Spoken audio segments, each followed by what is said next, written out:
আসসালামু আলাইকুম।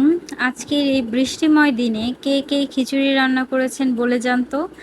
আজকে আপনাদের ভাইয়ার আবদারে আমি খিচুড়ি রান্না করেছি। তো খিচুড়িটা অনেক বেশি মজা হয়েছিল। তো পুরো রেসিপিটা আপনাদের সাথে শেয়ার করার জন্য চলে আসলাম। শুরু করা যাক আজকের ভিডিও। প্রথমে হচ্ছে আমি মাংসটাকে কেটে তারপর হচ্ছে আলু সহ মশলা মাখিয়ে কষিয়ে নিচ্ছি। তো আমি প্রথম থেকে হচ্ছে ভিডিও করিনি, তো মাংসটাকে আমি ভালোভাবে কষিয়ে নিচ্ছি। তো এই দেখুন সুন্দরভাবে কিন্তু মাংসটা কষানো হচ্ছে, আর কালারটা এই পর্যায়ে এত বেশি ভালো লাগতেছিল আমার কাছে। আমার মন চাচ্ছিল যে আমি কষানো থেকেই মাংস কিছুটা উঠিয়ে রাখি। তো এই তো মাংসটাকে আমি ভালোভাবে কষিয়ে নিচ্ছিলাম। দেখতে কিন্তু অনেকটা কালাভুনার মতো মনে হচ্ছিল আপনাদের ভাইয়ার কাছে। আমার কাছে এই পর্যায়ে দেখতেই অনেক বেশি ভালো লাগতেছিল মাংসটা। একদিকে মাংসটা ভালোভাবে কষিয়ে নিচ্ছিলাম, অন্যদিকে কিন্তু চাল আর ডাল ভালোভাবে ধুয়ে রেখেছি, সেটা কিন্তু এই যে এপাশে এখন চাল আর ডাল এখন মাংসের উপর দিয়ে দিলাম, আর সব কিছু একসাথে মিশিয়ে ভালোভাবে নেড়েচেড়ে ভাজা ভাজা করে নিচ্ছি।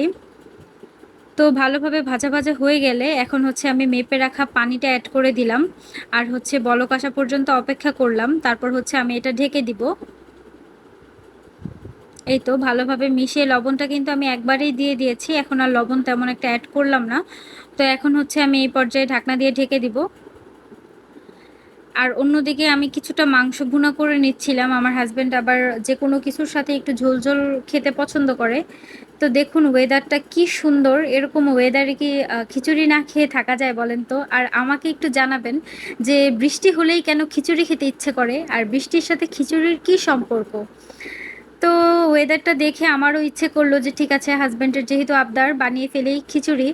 তো গরুর মাংস দিয়ে পোলাওর চাল দিয়ে আমি হচ্ছে আজকে খিচুড়িটা বানিয়েছি। খেতে কিন্তু অসম্ভব মজা হয়েছিল।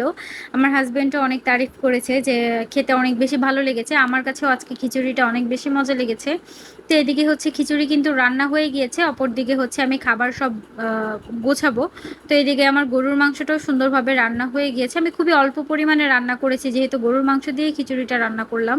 তো এরপর হচ্ছে কড়াইতে কিছুটা তেল বসিয়ে দিলাম। আমি যে একটা আচার কিনেছিলাম রেডিমেড, সে আচারটার তেল শেষ হয়ে গিয়েছে, তো আমি বুঝতে পারতেছিলাম না কি করব।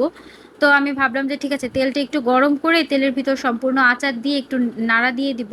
তো এর জন্য হচ্ছে তেলটা গরম করলাম, আর এই যে আচারটা একদম শুকিয়ে গিয়েছে, তেল নেই। তো এই জন্য হচ্ছে আমি তেলটা গরম করে আচারটা দিয়ে দিলাম।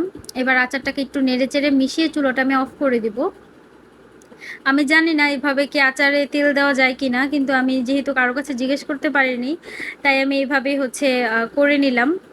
আর খিচুড়ি যেহেতু বানিয়েছি, আচার তো খেতেই হবে, আর জলপাইয়ের আচার দিয়ে খিচুড়ি কিন্তু অসম্ভব মজা লাগে।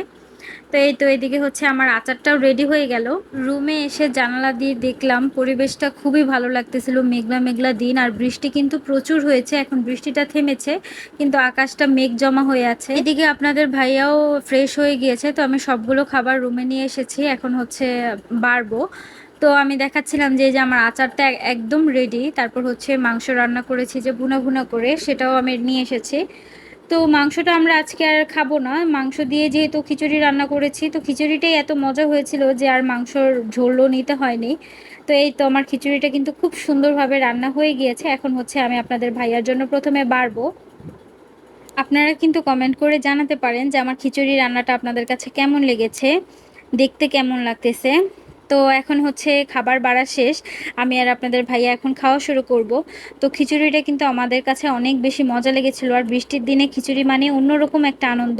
বৃষ্টির দিন মানে কি আপনাদের কাছেও খিচুড়ি কিনা, সেটা কিন্তু আপনারা কমেন্ট করে জানাতে পারেন, বা আপনাদের কাছেও কি ভাইয়ারা এইভাবে আবদার করে কিনা বৃষ্টি হলে যে খিচুড়ি রান্না করতে হবে। তো আমাকেও প্রায় সময় অফিস থেকে ফোন করে জানিয়ে দেয় যে আমার আজকে এটা খেতে ইচ্ছে করতেছে বা ওইটা খেতে ইচ্ছে করতেছে। তো আমি ওকে বলি যে বানাবো না বা করবো না অন্য দিন, কিন্তু আমি কিন্তু যেই জিনিসটা খেতে চাই সেটা অবশ্যই বানিয়ে রাখি আর সারপ্রাইজ দেই। তো এই জিনিসটা ওরও অনেক বেশি ভালো লাগে, আমারও অনেক বেশি ভালো লাগে। তো যাই হোক, আজকের ভিডিও এই পর্যন্তই। চলে আসবো নতুন কোনো ভিডিও নিয়ে, সে পর্যন্ত সবাই সুস্থ থাকুন, ভালো থাকুন। আসসালামু আলাইকুম সবাইকে। অ্যান্ড প্লিজ আমার ভিডিওতে একটা লাইক দিয়ে কমেন্ট করে যাবেন যদি আপনাদের কাছে আমার ভিডিওটি ভালো লেগে থাকে। ফলো দিয়ে পাশে থাকবেন। আসসালামু আলাইকুম, আল্লাহ হাফেজ।